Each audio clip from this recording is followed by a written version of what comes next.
Hello, my dear students. Welcome in this class. मैं भी कह रहा है आज अतीत में दबे पांव के 8वें एपिसोड के साथ आपके सामने। पिछले एपिसोड में आपने अध्ययन किया था, जाना था काशीनाथ दीक्षित के नाम पर बसा हल्का डीकेजी के बारे में, जहां आप डीकेजी का जो इलाका है उस इलाके में बने हुए भवनों के बारे में जाना था। आज हम डीकेबीसी हल्का, एचआर हल्का और बीएस हल्का के बारे में आपको बताने जा रहे हैं। डीकेबीसी हल्का जो डीकेजी हल्का है उसके आगे पूरब में है। वहां पर एक मूर्ति मिली है,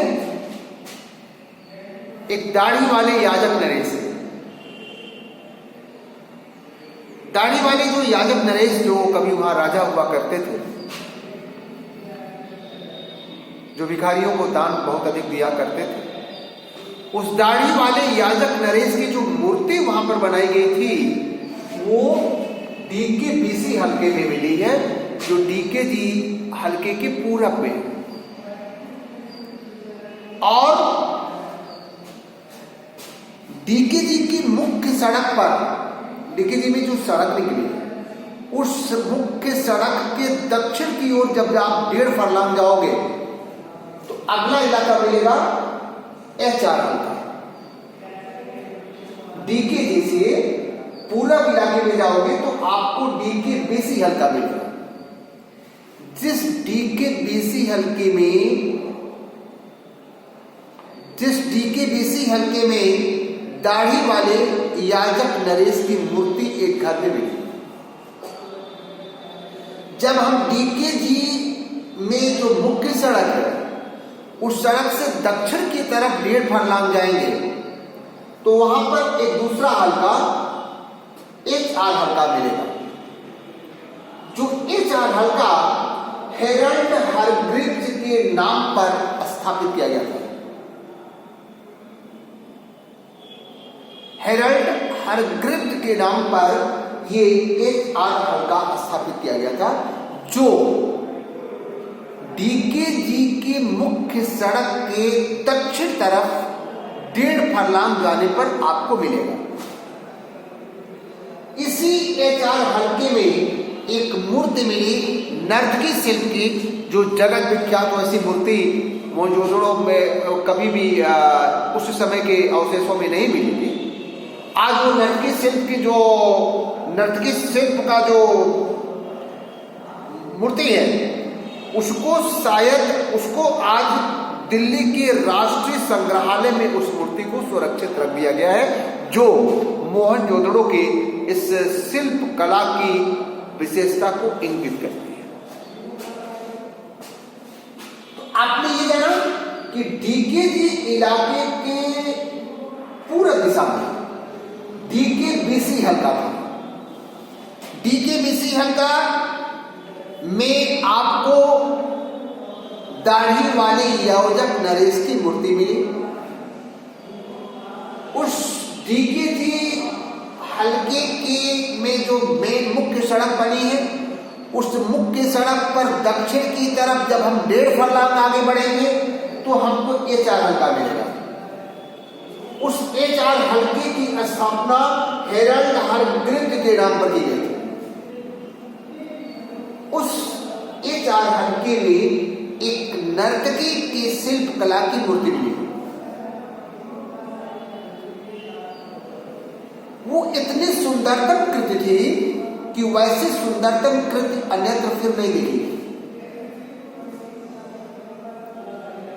और आज भी वह नर्तकी शिल्प की कलाकृति दिल्ली के राष्ट्रीय संग्रहालय में देखी जा सकती है। आगे लेखक ये लिख रहा है कि उसी एचआर हल्के में एक बहुत बड़ा घर है। उस बहुत बड़े घर को देख करके ये कहा जा सकता है कि कि वो उस समय का एक उपासना स्थल रहा होगा, जहां पर लोग आकर के पूजा पाठ करते होंगे, आराधना में लीन होते होंगे। एक बहुत बड़ा घर था, इसके आमने सामने, उस घर के आमने सामने 2 चौड़ी सीढ़ियां बनी हैं जो ऊपर की तरफ गई हुई है, उसके छत की तरफ गई है, जो आज लगभग ध्वस्त हो चुकी है। वो 2 सीढ़ियां वो दिखलाई पड़ती है। आप डीकेजी इलाके के अभी तो पूरब हल्के में देखे, आप दक्षिण हल्के में देखे, अब डीकेजी के पश्चिम की तरफ आप चले तो डीकेजी के पश्चिम में जब आप जाओगे तो वहां पर एक नया हल्का मिलेगा जो माधव स्वरूप वत्स के नाम पर स्थापित किया गया था। उस इलाके को हम बीएस हल्का कहते हैं। ये डीकेजी के पश्चिम, तो डीकेजी के पूरब डीकेबीसी हल्का, डीकेजी के पश्चिम बीएस हल्का और डीकेजी के दक्षिण आपका एचआर हल्का। तो अब आइए हम डीकेजी के जो पश्चिम वाला हल्का है, जो बीएस हल्का है, उसके बारे में जाने कि वहां पर कौन सी चीजें लेखक को देखने को मिलेंगी। वहां सबसे पहले उसने जाना कि ये बीएस हल्का जो है ये माधव स्वरूप वत्स के नाम पर स्थापित किया गया। यहां का रंगरेज का कारखाना, उस इलाके में उसे रंगरेज का कारखाना मिला। रंगाई पुताई जो होती है, रंगाई के लिए जो कारखाने होते हैं जहां पर रंगाई के सामान मिला करते हैं, उसको रंगरेज का कारखाना कहते हैं। तो रंगरेज का एक कारखाना मिला। वहीं जहां जमीन में ईंटों के गोल गड्ढे उभरे हुए हैं, जमीन में एक गोल गड्ढा बना हुआ है, उस गोल गड्ढे से लेखक ने अनुमान लगाया कि जो गोल गड्ढे की आकृति जो बनी हुई है, ये आकृति जो है ये रंगरेज के कारखाने जैसी लग रही है। यहाँ पर रंगाई पुताई के सामान मिलते रहे होंगे।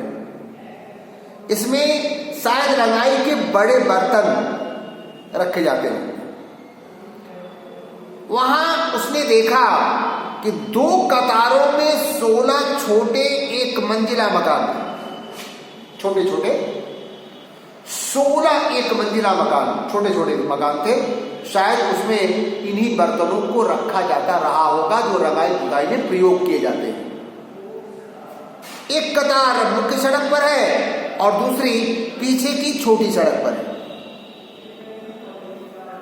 और जितने ये हैं कमरे, 2 कतारों में जो 16 छोटे छोटे एक मंजिला कमरे बने हुए हैं, उस हर मकान में 2-2 कमरे, जो 16 मकान बने हुए। ये हम बात कर रहे हैं आपसे डीकेजी की पश्चिम की तरफ स्थापित बीएस हल्के के बारे में। इस बीएस हल्के के बारे में आपने अब तक जाना कि यहाँ पर जो माधव स्वरूप वत्स के नाम पर स्थापित किया गया था, वहां पर लेखक ने एक रंगरेज का कारखाना देखा। अवशेष ही केवल मिल रहा है तो उसका कारखाना देखा, जिसमें उसने जो एक गोलनुमा एक गड्ढा आकृति मिली, उससे वो अनुमान लगाया कि यहाँ बर्तन, रंगाई के बर्तन रखे जाते रहे होंगे। वहां उसने देखा कि 2 पंक्तियों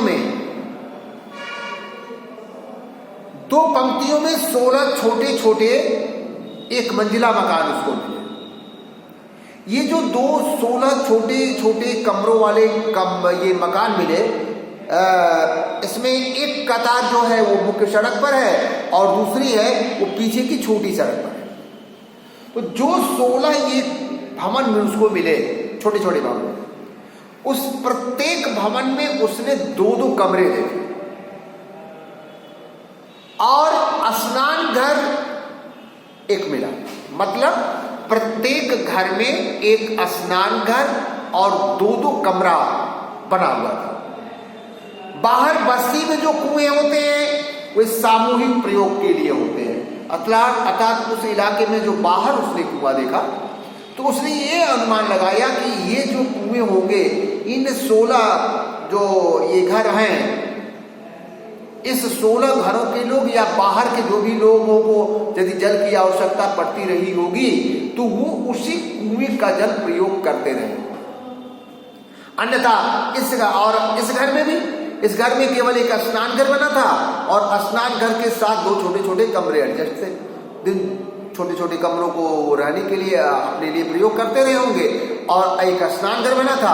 जो पानी की व्यवस्था थी वो बाहर जो कुआं बना था, जो सार्वजनिक कुआं था, उस सार्वजनिक कुएं से वो अपना जल लेते रहे होंगे। ये कर्मचारियों या कामगारों के घर रहे होंगे।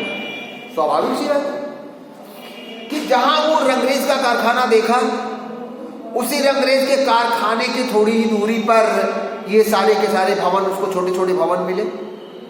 अमूमन छोटे छोटे क्वार्टर्स जो भी बनते हैं वो कहीं पर कार्यरत कर्मचारियों के लिए ही बनते हैं। उसमें अधिक से अधिक 1 से 2 कमरा रहता है, 2 से ज्यादा कमरे नहीं होते, 2 कमरे होते हैं। बहुत ज्यादा बनते हैं तो एक किचन रूम हो जाता है और एक स्नान घर हो जाता है।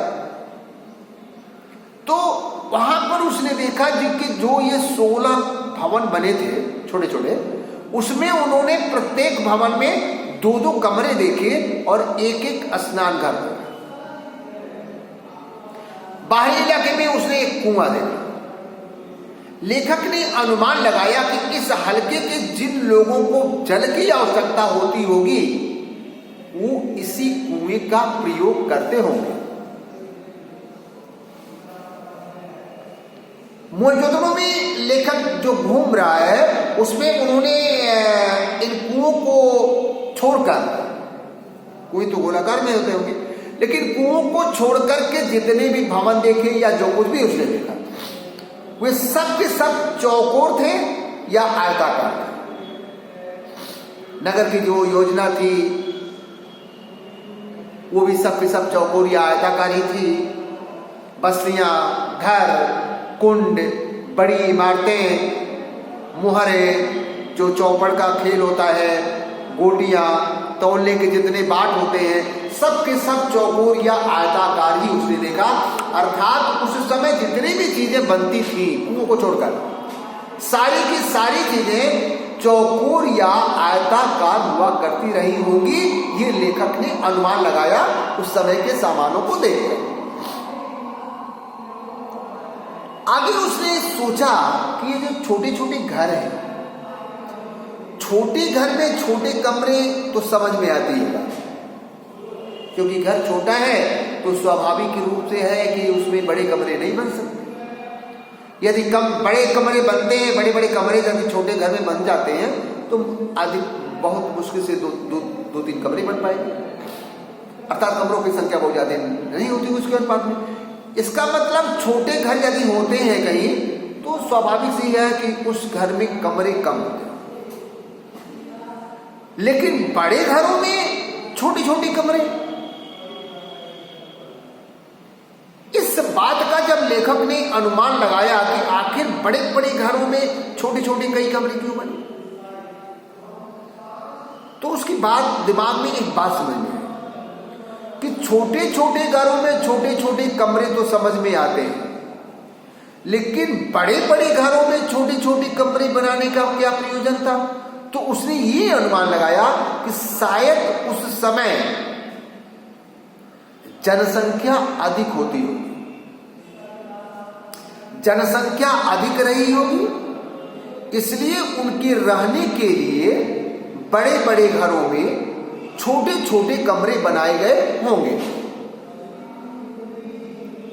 फिर उसने देखा कि जो बड़े घर थे उसमें एक निचली भूतल अर्थात जमीन के अंदर भी कमरे बने थे। अमूमन आज भी आप देखने को मिलता है जो बहुत बड़े बड़े घर, बड़े लोगों के घर होते हैं, उसको निचले भूतल में भी कुछ कमरे बनवा देते हैं, निचले ताखाना जिसको बोलते हो। तो आखिर ताखाने का प्रयोग क्यों किया गया, तो उसने ये सोचा लेखक ने कि जो ताखाने बने होंगे निचले भूतल पर, ये ताखानों का प्रयोग कर्मचारियों के रहने के लिए किया गया होगा।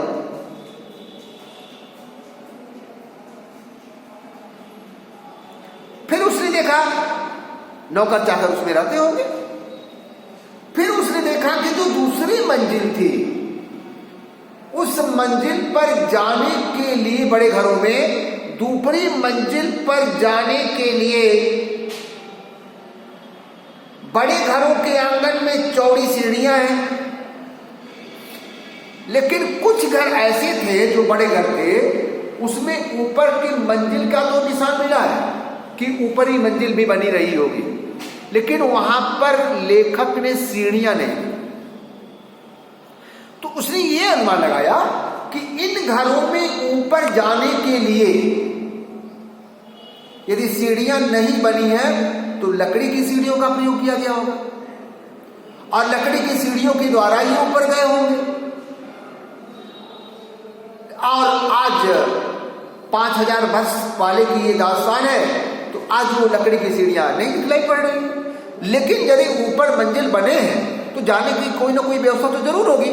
इसका मतलब जो भी व्यवस्था रही होगी वो व्यवस्था लकड़ी की सीढ़ियों की रही होगी और लकड़ी की सीढ़ियों के द्वारा लोग ऊपरी मंजिल पर गए।